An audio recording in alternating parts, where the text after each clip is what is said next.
শাশুড়িকে সঙ্গে নিয়ে মাদকের কারবার চালাতো জামাই। বারুইপুরে ভাড়া বাড়িতে দিনের পর দিন এই মাদকের কারবার চলতো, যেখানে হানা দিল রাজ্য পুলিশের এসটিএফ এবং বারুইপুর জেলা পুলিশ। 1 কোটি টাকা মূল্যের মাদক বাজেয়াপ্ত হয়েছে এবং এখনো পর্যন্ত 26 লক্ষ টাকা নগদ উদ্ধার হয়েছে বলে জানা যাচ্ছে। আরো বিস্তারিত আমরা এই নিয়ে জানবো, কথা বলবো আমাদের প্রতিনিধি রঞ্জিত হালদারের সঙ্গে। রঞ্জিত, ধরে এই ব্যক্তি এক চিকিৎসকের বাড়িতে ভাড়া থাকছিলেন, স্ত্রী এবং 2 পুত্রকে নিয়ে ভাড়া থাকছিলেন। আজ এসটিএফ এবং বারুইপুর থানার পুলিশ যৌথভাবেই কিন্তু এই বাড়িতে হানা দেয়। দীর্ঘ সময় ধরে হানা দেওয়ার পর পুলিশ যেটা এসটিএফ এবং পুলিশ মারফত যেটা জানা যাচ্ছে, প্রায় 26 লক্ষ টাকা এখনো পর্যন্ত গোনা হয়েছে এবং সেই টাকা গোনার কাজ কিন্তু এখনো পর্যন্ত চলছে এবং বিপুল পরিমাণে মাদক পাওয়া গেছে, হেরোইন পাওয়া গিয়েছে। সেখানে যে পরিমাণ পাওয়া গিয়েছে তার বাজার মূল্য প্রায় 1 কোটি টাকা। এই ব্যবসাতে সাহায্য করতেন এই ব্যক্তির শাশুড়ি, এমনটাই কিন্তু পুলিশ সূত্রে জানা গিয়েছে।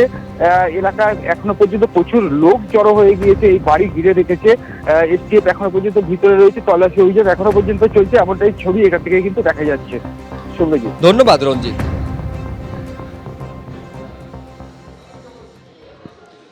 বাঁকুড়ার ছাতনায় কিশোরীকে খুনের ঘটনায় অভিযুক্তকে ইতিমধ্যে গ্রেফতার করেছে পুলিশ এবং খুনের কথা অভিযুক্ত বা ধৃত স্বীকার করেছে বলে পুলিশ সূত্রে খবর পাওয়া যাচ্ছে। আপনারা জানেন যে শনিবার দিন গ্রাম থেকে বেশ কিছুটা দূরে দেহ উদ্ধার হয়, তারপর দেহ ময়না তদন্তের পর শ্বাসরোধ করে খুনের ঘটনা জানা যায়। এই খবর আরো বিস্তারিতভাবে আপনাদের সামনে আনবো, কিন্তু এই মুহূর্তে সরাসরি নিউ টাউনে শিল্প মেলায় চলে যাব। মুখ্যমন্ত্রী কি বলছেন দেখুন। অ্যাম্বাসেডর মনে আসতে পেরেছে 22 জন, এরকম কিছু একটা, তাই তো? তো 22টা অ্যাম্বাসেডর ইভেন আজকে ওর মধ্যে এসে গেছে এবং এটা খুব ইউনিক। আমাদের এখানে প্রায় 40টা কান্ট্রি আসছে, তার মধ্যে 40টা কান্ট্রি আছে, তার মধ্যে 20 হচ্ছে পার্টনার কান্ট্রি এবং 40টা কান্ট্রি প্রায় 200 foreign delegates, they are attending the program. It's a unique type of program. So আমি আপনাদের সকলের সহযোগিতা প্রার্থনা করি। এবারে তো অনেক বড় আকারে দেখতে পাওয়া যাবে। আপনারা যাকে বড় বলবেন তারাই বড় হবে, আমি কি বলতে পারি বড়? আমি তো সবসময় আমার চোখে, আমি মানুষের চোখ দিয়ে মানুষ যা দেখেন সেটাকে ভাবি বড়। এখনো পর্যন্ত যেটা ঠিক আছে, আমি জানি না দিল্লির কিছু প্রবলেম আছে কিনা।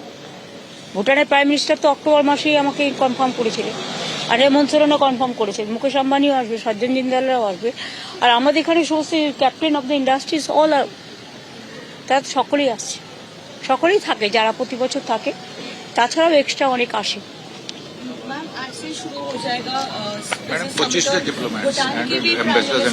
অ্যাম্বাসাডারের এতে ambassador and mission, head of the mission 25 এবং বাদবাকিটা আসবে সব মিডনাইটে।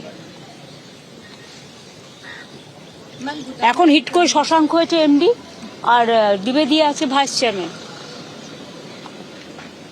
भूटान बोलो। प्राइम मिनिस्टर भी आएंगे और साथ ही उन्होंने मेरे को कमेंट किया था, उन्होंने मेरे को कंफर्म किया था। अभी तक तो मेरे को जानकारी है वो कल सुबह में आएंगे, लेकिन मेरे को पास कुछ इन्फॉर्मेशन आ रहा है कि दिल्ली का साथ कुछ हो रहा है, हमको पता नहीं है, लेकिन मैं चाहती हूँ कि उन्होंने आए, कि वो तो बांग्ला का बॉर्डर है। We must develop our relation between the India and other adjacent countries which are helpful for the country. Ma'am उन्होंने कंफर्म किया था यहाँ आने के लिए, तो इसलिए आपको लग रहा है कि क्या दिल्ली की तरफ से कोई कोशिश की जा रही है उनको रोकने की? देखो, हम अभी तो कुछ नहीं बताएंगे कि हमारा पता नहीं है। जब तक मेरे को पास रिजेक्शन का नहीं आएगा तब तक हम नहीं कह सकते। अगर कोई जरूरत हो